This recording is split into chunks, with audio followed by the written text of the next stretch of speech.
Hey, deserving listeners, interviews, Love is Blind, season 3, let's watch. Because honestly, I didn't know the full story with that, of whatever story it was. I don't think that, I'm going to choose my words here. The way that, the words that she used that he said, are you going to eat both of those? Save your appetite. That did happen. Okay, so on the YouTube channel, Jalea Slays, the interviewer, is asking Alexa about the scene, the Cutie Scene. And I think a lot of people watching the show, especially after watching the Cutie Scene, seem to believe that Alexa was unfair to Cole. People would say that she attacked him. I don't know if we would use that strong of a word, but was at least on Zanab's side against Cole regarding the oranges scene. And so they're getting into that. Let's watch. The way that, the words that she used that he said, are you going to eat both of those? Save your appetite. That did happen. I mean, that did happen. Did it happen in the exact way? Maybe not. Okay, interesting. So I don't know if you caught it, but she started off by saying, I want to use my words carefully. Unsure as to what she would be worried about. I could imagine what she would be worried about. Maybe worried about hurting Zanab's feelings, because I think she's friends with Zanab. Worried about internet hate from the outside. I don't know. So she's saying that is what he said. He did say those things. Did it have the same meaning that Zanab claimed? She's saying maybe not. I would interpret that, especially given Alexa's, I think, loyalty to Zanab, that statement says a lot. That perhaps after the reunion, she was able to see the Cutie Scene, because before she wasn't able to see it. And upon seeing it now, maybe agrees with the general narrative that Zanab misinterpreted it, distorted it. So I think that's what we're hearing. Eat both of those. Save your appetite. That did happen. I mean, that did happen.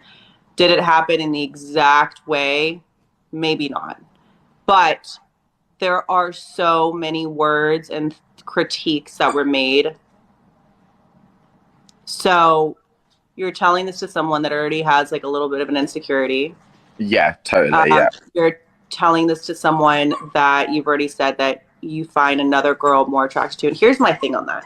Yeah, I think that I agree with that Cole, at the very least, was naive about the way he was coming across and the effect that his words might have on people. I think you might be able to accuse him of being insensitive or inconsiderate or lacking the empathy to spend a little bit more time trying to choose his words more carefully or consider the effect that it might have on Zanab.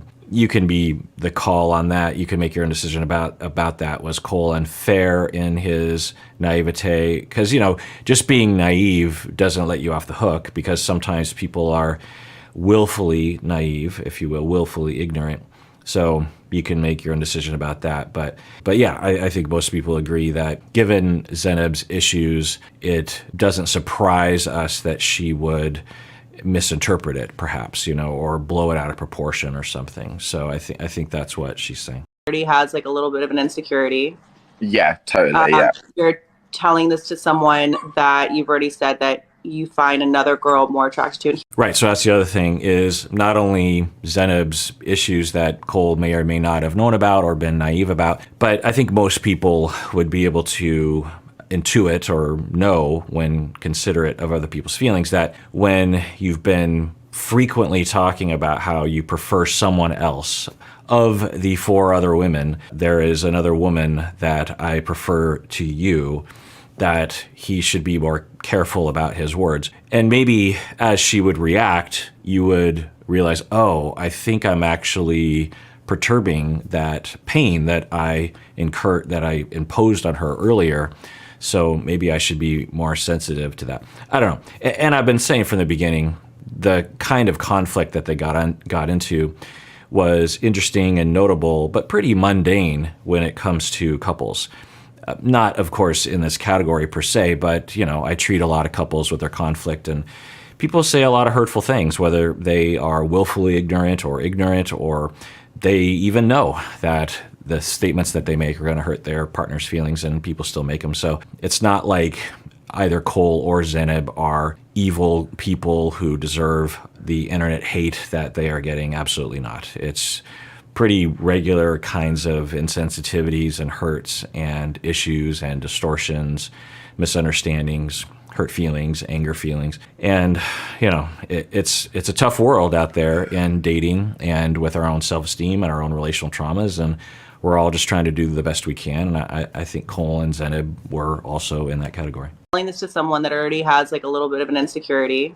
Yeah, totally. Yeah. You're telling this to someone that you've already said that you find another girl more attracted to. And here's my thing on that.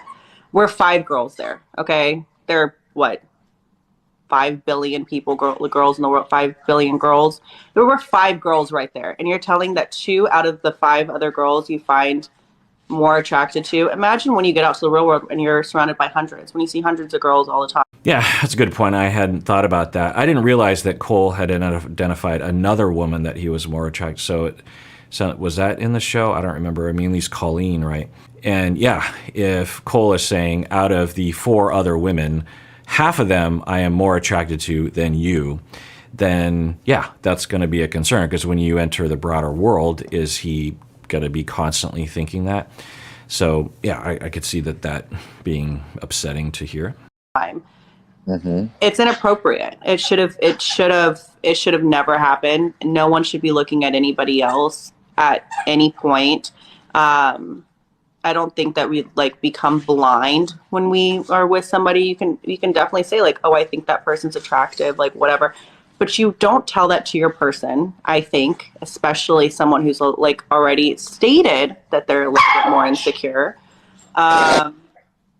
You shouldn't say that, period, I think. I'm not an expert. I mean, shouldn't, it depends, of course, on different relationships, different styles, radical honesty, this kind of thing, polyamorous couples. There are many different styles of couples. It's all a matter of consent and talking about it and considering each other's feelings and asking each other what sort of relationship you want to have, what kind of openness. So I think that there's the issue of should I say it, but the other issue is should I entertain it? And she addressed that a little bit, which is, yeah, it's fine that if pressed, or even just a fleeting thought of, oh, that person's really attractive, or even, oh, that person's more attractive than my partner, or something objectively.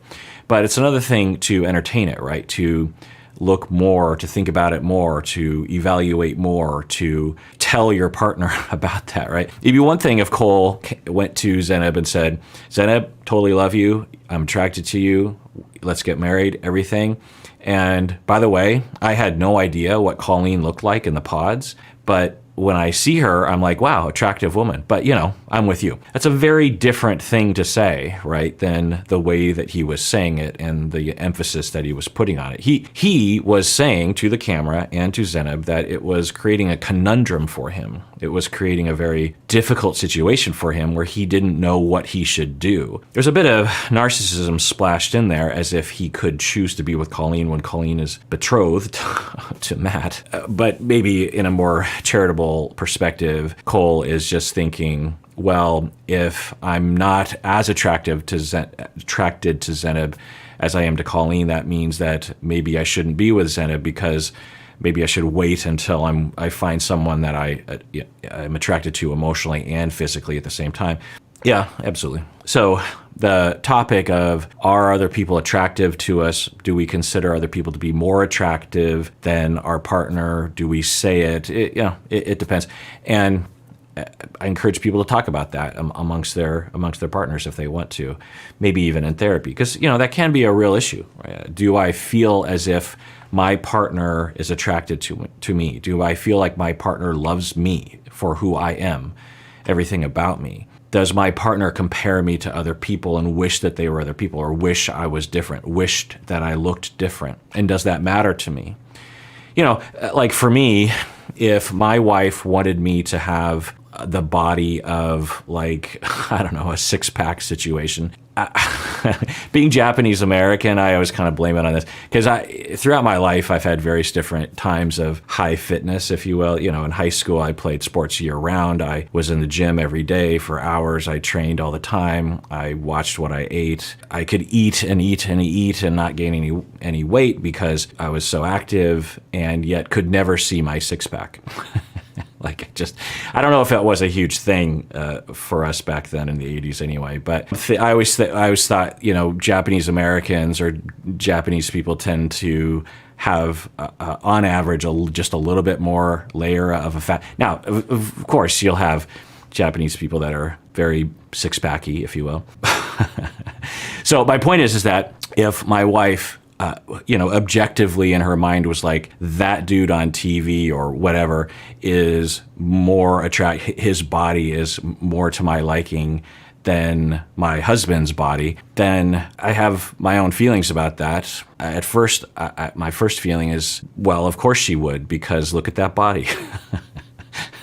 But yeah, I just would hope that it wouldn't go beyond that, right? Just objective, like, yeah, that's an attractive body. And if I were to just look at Kirk's body next to that guy's body, it's like, yeah, that guy's more attractive than Kirk. But I don't care because he's my guy, he's my husband, and I'm with him, and I don't want to be with that rando. I want to be with Kirk. So, you know, I would hope that would be the case. So why am I saying that?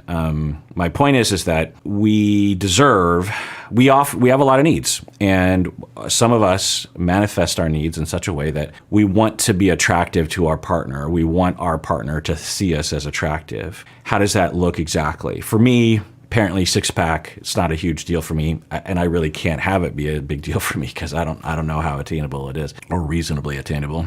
And how do we meet our needs, right? It's not about what the right thing to do is. It's not about should I say this or should I have this thought or is it okay if my partner has this thought? What do we need? And more fundamentally, I think we need to be accepted. We need to be secure. We need to be attached. We need to have a loyal, dedicated partner. And if you have a massively loyal, dedicated, secure, safe, loving, enjoyable relationship, and you know that, and you have communication about that, indications of that, and your partner mentions that they think someone else is extremely attractive just in passing or something, does that threaten you? Probably not as much as in a relationship where you don't feel secure, right? If you don't feel secure in the relationship and you hear them talking about someone else, it would be a lot more threatening, right? So it's not like don't talk about that other person, it's how can we feel more secure? And I really do think that for Zanab, that was the main issue. That's the way it looked to me, was that for Zanab, you know, all of her complaints about various different things, I think it was primarily about, I don't feel secure. I don't feel like he really loves me. I don't think that he's going to not leave me. I wonder if he's going to reject me. I wonder if he's going to dump me. And I think that it manifested, the feelings were there, and then she would latch on to these things as evidence, like there it is, and then she would criticize that or talk about that, when in reality, I think fundamentally she was having what we all feel, which is insecurity about whether or not someone really loves me. And that's normal in a situation like that. You barely know someone, right? But if you have particular relational traumas in your past that will be triggered in that moment, then it'll feel particularly scary and particularly hurtful. You shouldn't say that, period. I think. I'm not an expert on anything, but I'll be fucking damned if Brennan was sitting there saying, I find this person more. Okay, great, bye. Literally, Like, that's just me. I would just never. I think that's extremely inappropriate. I think that's so like condescending. I could never. Yeah, absolutely. The way that Alexa, the way that she laid it out there. Did I say Alexis earlier in the episode? The way that she laid it out. Yeah. If someone was callous and, you know, very disrespectfully, you're out at dinner with your partner and they're just like, oh, check out that woman. She's hot compared to you. Yeah. When you paint it in that light of absolutely, that's pretty hurtful, pretty purposely hurtful. So, you know, it depends. Also, it's just like, I'm with you and I care about you. Why am I going to say something that, regardless of how strong your self-esteem is, isn't going to make you feel good? Yeah. Like, gaining Yeah. about sex? Like where? So Like some people are like, well, she asked. She did ask, and she said maybe I shouldn't have asked. I mean, she stated that. She said maybe it was my fault that I asked. she However, did, but but it was also, very like clearly a thing. Like it was, he had already gone around and told everybody that he found Colleen more attractive. Like I'm telling you, I literally didn't even. Cole and I talked the very first day for however long it was. Day. Yeah. The whole internet activity around Cole and Zanab is, are you team Zanab? Are you team Cole? For me, I declare I'm on both of their teams. I am legit. I think they're both good people. I think they were both trying their best. I think they both had their factors. We've talked about Zanab. For Cole, his factors was he's young. I mean, he looks older than he is. I don't know to y'all, but if I were to take a guess, I would say that he was older than 25. And 25 is young. I mean, it's very young, and I don't think he has a lot of experience. I think his lifestyle or family culture denied him opportunities to learn about such things. In another interview, he talks about how his Christian denomination was such that he was supposed to save himself sexually until marriage, and thus he did until his first marriage, which lasted under a year.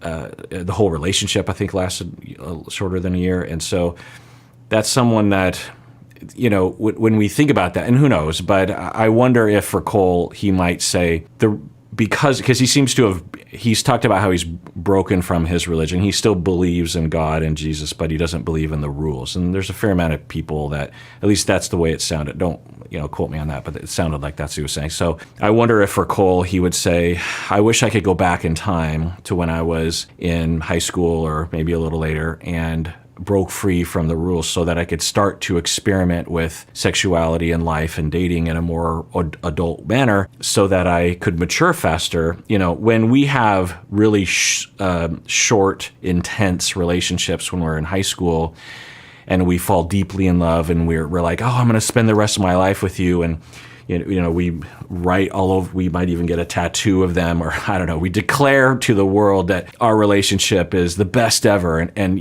we're 13 years old. Well, when that happens, it's like expected. Everyone frames it all, your family frames it, and hopefully you frame it when you're 18 and looking back at when you were 13, you frame it as, I was a kid and I didn't know better. That's okay. When you deny yourself because of religion or culture or something, or the pandemic maybe, the opportunity to have those lessons learned, you're just pushing that forward. You will have to learn a fair amount of lessons. You will have to have a fair amount of lessons and learn the moral of the story to 100 or 1,000 different stories at some point. So if you don't do it at 13, you just have to do it later. And when you finally learn those morals of the story, that's when you can make more informed choices. And it's possible that for him, although he was 25 and he wasn't 13, he might have had a very youthful perspective or approach or self-awareness around attraction and considering other people's feelings. If he were 13 and he was doing these things, I mean, it wouldn't be great, but it wouldn't be as pronounced. I think people would be like, well, he's 13, he'll learn. 13-year-olds don't have necessarily the capacity to fully consider other people's feelings, blah, blah, blah. Now, he's 25. His brain has developed further, presumably, than 13, but I think experience goes a long way.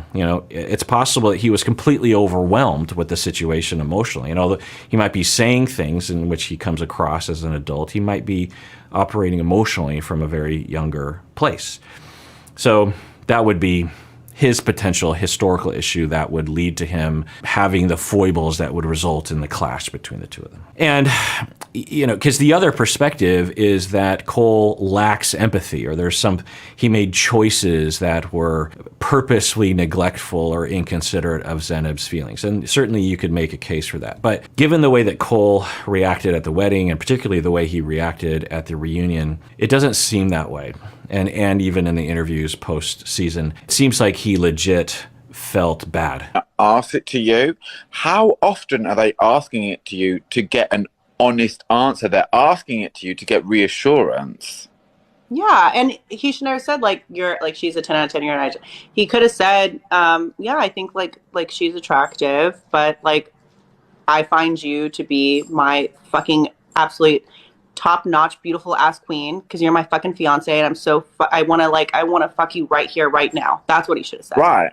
Yeah, I think I feel like the conversation is focusing more on what is appropriate, what's inappropriate, what he should say, rather than everyone's needs. Because if for Zanab that would have helped her to feel more secure, but what if for Cole it wasn't true? What if he couldn't really say that truthfully? That he was really, really attracted to Zanab in the way that she would hope that he would be. Should he lie about it, right? And I've been saying this from the beginning. In a normal dating relationship, they would have met and completely lacked any physical chemistry or didn't have enough, at least Cole towards her, and they would not have gone on a second date. And there would never have been a conversation as to how Cole saw her or what rating it just would be like, hey, I'm not feeling it, and no harm, no foul, and you wouldn't have wasted a lot of time for Zanab. Or Zanab would have not liked him because he's too goofy or something. Who knows? So it was the fact that they had to stay together and that the contract, I think, of the show makes them stay together that prolongs the issue and makes them go to the altar of all things, makes them actually get married to each other. That really prolongs and amplifies the pain tremendously for both people. Like, yeah, like, is a lie worth it in that moment? Yeah, and it was something that's not said once. It was brought up numerous times, y'all, like constantly. Okay, so I just want to ask you, like, you had said that, obviously, like the cutie thing, not that it was like irrelevant, but you said that it didn't matter in context to the other things that you had seen. Can you give us an example of something that you saw firsthand?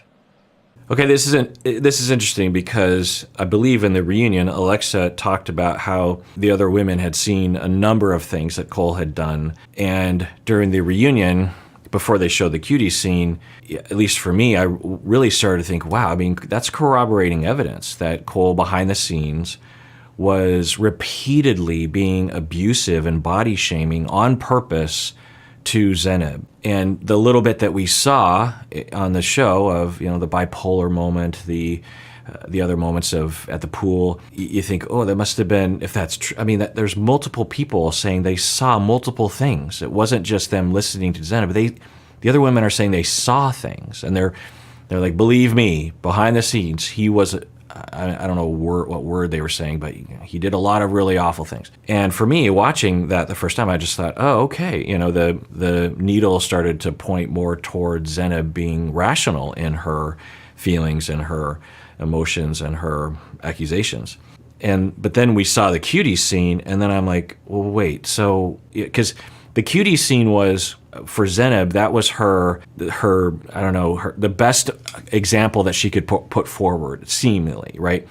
I think I talked about this during the reunion. It's like, if you're trying to make a case for something, like, no, believe me, Cole is a monster, you're probably not going to propose that everyone pay attention to a very minor example. You would hold up an example that was, there's just no doubt about it, he was abusive in this moment, right? But she put forward the cutie scene, which I think says something. Now, it's possible that for Zanab, she was putting forth the cutie scene because she knew the cameras were there. So let's hear what Alexa says, because that was the claim, right? That they had seen things themselves. I don't want to. Nope. Okay, no, fine. Nope, let's skip right over that one. Okay. For me, the cuties thing was, for me, and I think for anyone that knows what I'm talking about, it was bottom of the list. It wasn't. All right. Now, that's interesting. So she clarified, just like the cutie scene was bottom of the list, meaning it was a minor example. He did much worse things than that. And I'm just going to put that out there and make that accusation without any examples. Now, she was asked the question. She didn't. My dogs are barking. Or dog was barking. Something's really Now they're both barking. So for her, she's not putting it forward. She's being asked this, so there's that. What do I think about that? Well, I think making an accusation like that is pretty strong, right? Now maybe she could say something like, well, look, I've seen some things that indicate that Cole was a bit more of a jerk than I think people realize, but I don't want to go into it because I don't want to start a whole internet fight of he said, she said, and you know, if people want to think I'm lying, fine, but I'm not gonna retract what I said at the reunion, but I'm also not. I don't want to get involved, is the thing, or something like that. But that's not what she said. She's kind of avoiding the whole thing. So I guess people could interpret this as, I guess, in the most uncharitable way, is that because there's a possibility that she misinterpreted as well, and or she relied mostly on Zanab's account, which could have been through Zanab's filter, right? And then at the reunion, Alexa overshot and said, no, I saw things, when she might not have actually seen things as much as she was claiming, who knows. And then when the Cutie Scene comes out, she's watching that, and then she changes her mind about Zanab. She's just like, oh, that kind of paints a lot of the pictures in a new light. And then she's like, oh, well, now I have to contend with the fact that I said I saw things. So when I saw some things, but not as many as I was kind of claiming. And how do I answer this question? Because if I say, actually, I didn't see anything, then I'm a liar. If I say I did see something, then I have to provide examples. So I don't know. I would imagine that's probably not the case, because that's pretty uncharitable. I would imagine that. Well, that does make you wonder, right? Now, who cares? Because these people aren't in. She said 1.5 years ago they shot this, which I thought it was a year previous, and then we heard about 4th of July, and I thought, well, does that mean 6 months? No, it's 1.5 years ago. So, this is a thing that happened a long time ago, and presumably both people have grown since then and recovered, and so does it really matter what happened? But it does, if you're interested in Team Zanab or Team Cole or what really happened, I guess that's what I'm interested in, is like what really happened, because it is interesting to think about what really happened. Was Cole, so according to Alexa, she's supporting her previous statements that Cole did behind the scenes say things along the lines of body shaming, and I don't know if they used the word abusive, emotionally abusive, but that's what I heard them accusing him of, being like purposely emotionally abusive. And she doesn't want to mention, she saw those things. She was the one who saw them. That's interesting. What do you think? So when you say people that know what you're talking about like the other 8 people on the like, chat. I have trust. Yeah, but I don't owe anybody any less. I'm not going to start a whole new thing and have people come to attack me. I plead the fifth. I plead the fifth. Thank you. Right, that was my suspicion, is that she knows better than to create a whole fight on the internet by talking about what's in her mind. And yeah, that's a good choice. Although, if I were her, given what I think she knows, I wouldn't have answered the question at all. I just would have said something like, look, I don't want to get into that. Maybe when I said those things in the reunion, well, I don't know, because she already said them. So it's hard to get out of that without getting into it, right? It doesn't really matter ultimately, right? I just hope that people don't attack anyone on this show. All right, well, that does it for that episode. Everyone out there, please take care of yourself, because you deserve it. You really, really do.